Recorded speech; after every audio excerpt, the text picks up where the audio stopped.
Uma partícula é lançada horizontalmente com velocidade v0 de um ponto situado a uma altura h em relação ao solo.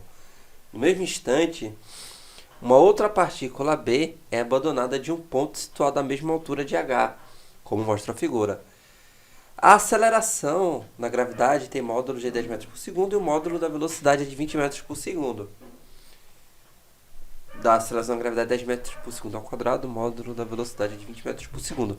Para que valores de h, as duas partículas chocam-se antes de atingir o solo, despreza esse efeito do ar. Olha só. Entenda o seguinte. Os dois vão entrar em queda livre, tá? A gente pode dividir o movimento, né, em horizontal e vertical. Na vertical, só vertical, os dois vão cair em queda livre, tá? Se não fosse a velocidade, ó, vamos construir o raciocínio assim. Se não fosse a velocidade, as duas partículas sempre, aliás, as duas partículas, né, vão estar sempre na mesma altura, sempre no mesmo nível, tá certo? Elas caem juntas, sempre estão no mesmo nível, tá?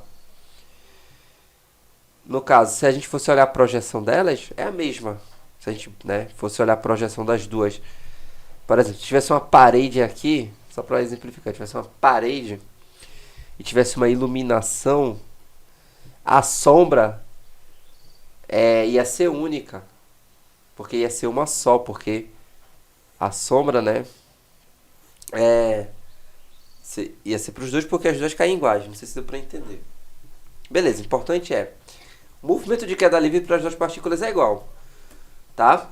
Agora, quando a gente coloca a velocidade inicial, isso não muda, porque a gente pode dividir os dois movimentos, né, em vertical e horizontal. As duas têm movimento vertical igual, só que uma delas vai estar andando para frente, tá? Devido à velocidade horizontal. Então, eles vão se aproximar, beleza? Bom, então, com relação às duas, ocorre uma aproximação, tá? Como se fosse uma partícula parada e outra vindo com velocidade, tá? Até o encontro. Beleza? Então, a gente pode pensar o seguinte. Quanto tempo leva até o encontro?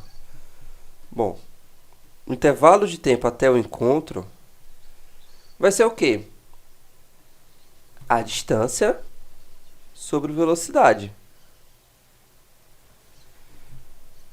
Ou seja, 3 segundos. Se as duas partículas... a gente pode pensar o seguinte. Eu falei da sombra, né, da projeção das duas na parede. Mesma coisa, tivesse uma luz aqui. A sombra... Aqui eu tenho a sombra da partícula A e a sombra da partícula B. Conforme a partícula anda para frente, né, a sombra vai se aproximando. A projeção, tá? Ou seja, tá vindo com velocidade de 20 metros por segundo, uniforme, uma distância de 60, então a conta é fácil. Essa aqui fica parada, ou seja, 3 segundos até o encontro, tranquilo? Beleza. O encontro tem que ocorrer antes, agora vamos lá, o encontro tem que ocorrer antes das partículas chegar no chão, tá? Então, concorda que, desse raciocínio, o intervalo de tempo de encontro tem que ser menor do que o intervalo de tempo de queda. O tempo de queda. Por quê? Eles têm que se encontrar antes de cair, tá? Então, vai ficar assim. Como o tempo de encontro, a gente já encontrou 3 segundos, isso tem que ser menor que o tempo de queda, que é raiz de 2h sobre g, beleza?